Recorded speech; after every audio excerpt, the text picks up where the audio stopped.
Hi hello வணக்கம். இன்னைக்கு நம்ம ஒரு கிரைம் த்ரில்லர் டிராமாவா வெளியான 10 ஹவர்ஸ் இந்த படத்தை பத்தி பார்ப்போம்.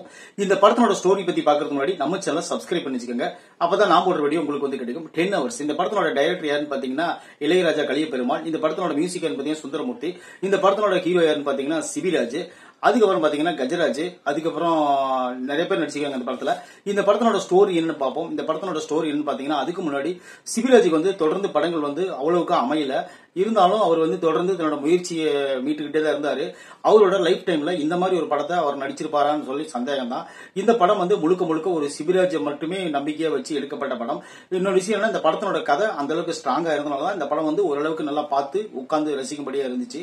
அதுக்கு காரணம் என்னன்னு பாத்தீங்கன்னா இந்த படத்துல இருக்கிற மியூசிக்கும் காட்சி அமைப்புகளும் திரைக்கதையினுடைய வேகமும் தான் இந்த படத்தினுடைய முக்கியமான பலமே. அதுக்கு காரணம் என்னன்னு பாத்தீங்கன்னா எல்லாமே விறுவிறுப்பா நடக்கும். என்னன்னா ஒரு police station, Attur police station, அதுல வந்து இன்ஸ்பெக்டரா இருக்கக்கூடிய நம்ம சிபிராஜ் அவர் என்ன பண்றாருன்னு பாத்தீங்கன்னா எல்லா கேஸும் டீல் பண்ணிட்டு இருக்கிறாரு. அப்போ அவருக்கு ஒரு கேஸ் வருது. என்னன்னு பாத்தீங்கன்னா ஒரு மகளை காணோம் அப்படின்னு சொல்லிட்டு அந்த இடத்துல வந்து கம்ப்ளைண்ட் பண்றாங்க. அந்த பொண்ணை தேடி ஒரு இன்வெஸ்டிகேஷன்ல இறங்குறாரு நம்ம சிபிராஜும் அவரோட கூட இருக்கிற கஜராஜும். இவங்க ரெண்டு என்ன பண்றாங்கன்னு பாத்தீங்கன்னா அந்த ஏரியாவில் இருக்கிற எல்லா இடத்துலயும் போய் செக் பண்ணி பார்த்துட்டு இருக்காங்க. அப்ப வந்து ஒரு திடீர்னு ஒரு கால் வருது. அது என்ன கால்னு பாத்தீங்கன்னா ஒரு ஆம்னி பஸ்ல ஒரு பொண்ணை வந்து ரொம்ப கொடுமையா பண்றாங்க அப்படின்னு சொல்லிட்டு ஒரு கால் வரும். அதை தேடி போவாரு. தேடி போயிட்டு அந்த ஆம்னி பஸ்ல போய் செக் பண்ணோம்னா அந்த ஆம்னி பஸ்ஸுக்குள்ள இருக்கிற கம்ப்ளைண்ட் பண்ண போன் பண்ண ஆளு செத்து கிடக்குறாரு. இப்போ வந்து கதை வந்து வேற பக்கம் திரும்புது. அதாவது அந்த ஏற்கனவே தொலைஞ்சு போன அந்த பொண்ணு காணாம போயிடுச்சு. இந்த ஆம்னி பஸ்ல ஒரு பையன் செத்து போயிட்டான். இதுக்கு இடையில இந்த ரெண்டு பேர்த்துக்கும் இடையில என்ன கதை அப்படின்னு சொல்லி கண்டுபிடிப்பாங்க. அதுக்காக எல்லா பயணிகளையும் கொண்டு போய் போலீஸ் ஸ்டேஷன்ல வச்சுக்கின்னு ஒவ்வொருத்தரா விசாரிச்சு யாரு இந்த கொலை செஞ்சிருக்க முடியும், ஓடுற பஸ்ல வந்து அந்த பயணிகள் யாராச்சும் ஒருத்தர் தான் செஞ்சிருக்க முடியும் அப்படின்னு சொல்லிட்டு தன்னோட இன்வெஸ்டிகேஷனை தொடங்குவார் சிபிராஜ். இப்போ என்ன ஆகுதுன்னு பாத்தீங்கன்னா இந்த இன்வெஸ்டிகேஷன்ல மாற்ற எல்லா ஆளுங்களும் ஒருத்தரும் ஒவ்வொரு கதையை சொல்லுவாங்க. அது வந்து ஃபர்ஸ்ட் ஆஃப் ஆல் வந்து ஒரு சுவாரஸ்யமா கொண்டு போனாங்க. அது இருந்தாலும் ஒரு என்ன சொல்றது முழுமையான சுவாரஸ்யம் இல்லாம இன்னும் தானோ அப்படிங்கிற மாதிரி தான் இருந்துச்சு. ஆனா அந்த ஆம்னி பஸ்ல நடக்கக்கூடிய அந்த வில்லங்கத்தை பார்த்ததுக்கு அப்புறம் ஒரு பதவியதைப்பு ஏற்படுது. ஒரு சரியான இடத்துல வந்து ஒரு இன்டர்வியூ விட்டுருப்பாங்க இந்த படத்துல. ஃபர்ஸ்ட் ஆஃப் ஆல் வந்து படம் விறுவிறுப்பா போயிட்டு இருக்கும். திரைக்கதை நல்லா இருந்துச்சு. ஆனா கதையோட நம்ம ஒன்றதுக்கு கொஞ்சம் டைம் எடுத்துக்கிச்சு. ஏன்னா என்னமோ நடந்துட்டு போகுது, இது ஏற்கனவே பார்த்த காட்சிகள் தான் சொல்லி நம்ம நினைக்கும் போது தான் அவங்க என்ன பண்றாங்கன்னா ஒரு சரியான ஒரு ட்விஸ்ட் வைக்கிறாங்க நம்மளுக்கு இன்டர்வல்ல. அதுக்கப்புறம் என்ன ஆகுதுன்னு பாத்தீங்கன்னா வழக்கம் போல இந்த கதையா இல்லாம ஒரு மாறுதலான கதையா கொண்டு போய் கிளைமேக்ஸ்ல அட இதுதானா, இதுக்குதான் இத்தனையும் செஞ்சாங்களா அப்படின்னு சொல்லிட்டு இவங்க வந்து ஒரு புது ட்விஸ்ட் வைக்கிறாங்க. அதுக்கு இடையில அந்த ஏரியாவில் ஒரு எலெக்ஷன் நடந்துட்டு இருக்கு. எலெக்ஷன்ல வந்து ஒரு பெரிய குழப்பம் நடந்துட்டு இருக்கு. ஓட்டு எண்ணிக்கை நடக்குது. இதெல்லாம் அவங்க டீட்டெயிலா காட்டவே இல்லை. இன்னொரு விஷயம் என்னன்னு பாத்தீங்கன்னா அந்த படத்துல ஹீரோயினே கிடையாது. அதனாலதான் படம் இவ்வளவு நல்லா இருக்கு. இன்னொரு விஷயம் என்னன்னு பாத்தீங்கன்னா இந்த படத்துல பாடல்களும் கிடையாது. அதனாலதான் படம் இன்னும் நல்லா இருக்குது. பாடல்களை போட்டு ஹீரோயினி போட்டு அதுக்கு ஒரு லபோ போட்டு கடைசியா என்ன ஏதுன்னு தெரியாம பெரிய ஸ்பீட் பிரேக்க போட்டு படத்தை கெடுக்காம இதை ரெண்டையும் ஒதுக்கி வச்சுட்டு 1 மணி நேரம் 50 நிமிஷம் அந்த மாதிரி டைம்குள்ளேயே 1.25 மணி நேரத்துக்குள்ளேயே இந்த படத்தை வந்து முடிச்சு கொடுக்கறது வந்து உண்மையிலே ஒரு பெரிய விஷயம் தான். அதுக்குண்டான ஒருத்தான கதை தான் இது. சிபிராஜுக்கு வந்து நிறைய படங்கள் தோல்வி படங்கள் கொடுத்தாரு.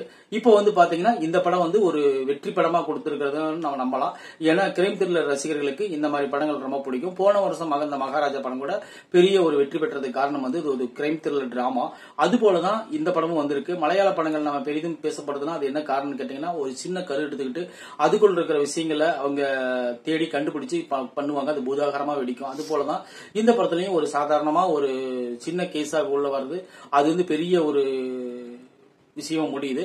இந்த படத்தினுடைய நம்ம எதிர்பார்க்க முடியாத ஒரு சீன் நடக்குது. இந்த படத்தினுடைய வில்லன் யாருன்னா எங்கேயோ பார்த்த முகமா இருக்கு அப்படின்னு சொல்லிட்டு நம்மளுக்கே டவுட்டா இருந்துச்சு. கடைசியா அது யாருன்னு பாத்தீங்கன்னா அது நான் இப்ப சொல்லிட்டுனா சுவாரஸ்யம் போயிடும். இருந்தாலும் நான் உங்களுக்கு சொல்றேன். ஏன்னா அவர் வந்து வில்லன் வந்து கடைசியில தான் வருவாரு. அவர் வந்து யாருன்னா வத்திக்குச்சி படத்தில் நடிச்ச ஹீரோ திலீபன். அவர் தான் இந்த படத்துல வில்லன் ரோல் பண்ணிருக்காரு. இனிமேல் வில்லன் ரோலுக்கு வந்து அதிகமா அவர் பேசப்படுவார்னு நினைக்கிறேன்.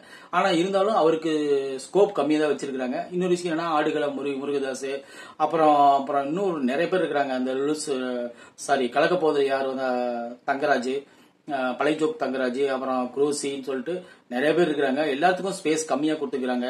இன்னும் கொஞ்சம் அதிகமா அவங்கவுங்களுக்கு ஒரு இடம் கொடுத்து இன்னும் கொஞ்சம் படத்தை நீட்டி இருந்தாங்கன்னா நல்லா இருந்திருக்கும் கூட சொல்லலாம். சூப்பரான படம் கூட சொல்லலாம். இருந்தாலும் குறையில்லாம இந்த படம் வந்து முழுக்க முழுக்க ஒரு கிரைம் த்ரில்லர் டிராமாவா இருக்கிறதுனால இந்த படத்தை வந்து நீங்க பார்த்து ரசிக்கும்படி தான் இந்த படத்தை இருக்காங்க. இன்னொரு விஷயம் என்னன்னு பாத்தீங்கன்னா, இந்த படத்துல வர எல்லா கேஸும் சிபிராஜ் மட்டும் தான் கண்டுபிடிப்பாரு. வேற எந்த போலீஸும் உள்ள விட மாட்டாரு. ஏன்னா அவருக்கு தான் எல்லா கேஸும் வந்து சேரும். ஆத்தூர்ல பிரச்சனை நடந்தாலும் அவர் தான் வண்டி ஏறுவாரு, கோயம்புத்தூர்ல பிரச்சனை நடந்தாலும் அவர் தான் வண்டி ஏறுவாரு. அந்த மாதிரி ஒரு சீனை கிரியேட் பண்ணிருப்பாங்க. இந்த படத்துல வந்து இன்னொரு படி மேல போய் இந்த படத்தினுடைய கதையை ஃபர்ஸ்ட் ஹாப் வந்து விறுவிறுப்பா ஒரு ஆவரேஜ் விறுவிறுப்பா கொடுத்துட்டு செகண்ட் ஹாப் வந்து பரபரப்பா கொடுத்துட்டாங்க. பரபரப்பா கொடுத்தது காரணம் என்னன்னு பாத்தீங்கன்னா, அந்த ஆம்னி பஸ்னுடைய இது போர்ஜரி தான். அதுக்கப்புறம் பாத்தீங்கன்னா அந்த டிரைவரை விசாரிக்கிற இடம், அந்த கண்டக்டரை விசாரிக்கிற இடம்லாம் உண்மையிலே நல்லா இருந்துச்சு. இதுல ஒரு பெரிய லாஜிக் மிஸ்டேக் என்னன்னு பாத்தீங்கன்னா, அந்த அவ்வளவு பெரிய ஆம்னி பஸ்ஸுக்குள்ள எல்லாம் தூங்கிட்டு இருக்கிற நேரத்துல ஒருத்தரை போய் கொலை பண்ணிட்டு வரதெல்லாம் இந்த ஒரு சாத்தியமில்லாத கதை தான். ஆனா இருந்தாலும் அது நடக்குது. அது நடந்தாலும் அது வந்து நம்ம கதை போற பரபரப்புல நம்ம அதை ஏத்துக்கிட்டு தான் ஆகணும். அந்த இடம் வந்து கொஞ்சம் லாஜிக் மிஸ்டேக்கா இருந்துச்சு. இருந்தாலும் ஒரு என்ன சொல்றது, ஒரு டைம் பார்த்து நீங்க ஆவரேஜா நீங்க என்ஜாய் பண்ண வேண்டிய ஒரு படம் தான் இந்த கிரைம் த்ரில்லர் டிராமாவான 10 ஹவர்ஸ். 10 மணி நேரத்துக்குள்ளே இந்த படத்தை எடுத்து இந்த படத்தோட கதை முடியணும் அப்படின்னு சொல்லிட்டு எடுத்திருப்பாங்க போல தெரியுது. அதுக்குண்டான கதை வந்து நேர்த்தியாகவும் விறுவிறுப்பாகவும் சொல்லியிருப்பது இந்த படத்துக்கு மிகப்பெரிய பலம். சில எல்லை மீறல்கள், லாஜிக் மிஸ்டேக்கள் இருந்தாலும் கூட இந்த படம் வந்து முழுமையா எல்லாத்தையும் சென்றடையும் அப்படிங்கிறது எந்த ஒரு மாற்று கருத்தும் கிடையாது. நீண்ட இடைவெளிக்கு பிறகு சிவிராஜுக்கு வந்து ஒரு நல்ல கதையம்சம் அமைச்சிருக்கு. இது போன்ற படங்களை அவர் தொடர்ந்து நடிச்சாருன்னா கண்டிப்பா அவர் வந்து ஒரு நல்ல ஒரு சூப்பரான ஹீரோவா வர்றதுக்கு தகுதியான ஆளா இருக்கும்.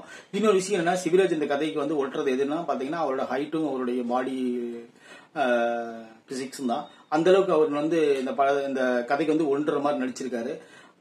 இன்னொரு விஷயம் என்ன பாத்தீங்கன்னா, இந்த படத்துல வர எல்லா கேரக்டரும் நல்லாவே நடிச்சிருந்தாங்க. காமெடிக்கு சிறிது பஞ்சமா இருந்துச்சு. அது கூட இன்னும் கொஞ்சம் கிரியேட் பண்ணிருக்கலாம். அது போல இந்த படத்துல பாடல்கள் இல்லாதது மன நிம்மதியை தருது. அது போல ஹீரோயின் இல்லாதது ரொம்ப மன நிம்மதியை தருது. இந்த விமர்சனம் வந்து உங்களுக்கு பிடிச்சிருந்துச்சுன்னா நம்ம சேனலை கண்டிப்பா நீங்க சப்ஸ்கிரைப் பண்ணி வச்சுக்கோங்க. அப்பதான் நான் போடுற வீடியோ உங்களுக்கு வந்து கிடைக்கும். 10 ஹவர்ஸ் வந்து நீங்க பார்த்து ஒவ்வொருத்தரும் ரசிக்க வேண்டிய ஒரு படம் தான். ஒரு கிரைம் த்ரில்லர் ரசிகரா நான் இருக்கிறேன் அப்படின்னு நினைச்சீங்கன்னா கண்டிப்பா இந்த படத்தை போய் தியேட்டர்ல நீங்க பாருங்க. உங்களுக்கு ரொம்ப பிடிக்கும். இந்த ஆக்ஷன் டிராமா அப்படின்னு சொல்லிட்டு இந்த கலகலப்பா கமர்ஷியல் படம் பார்க்கறவங்களுக்கு இது கொஞ்சம் டவுட் தான்.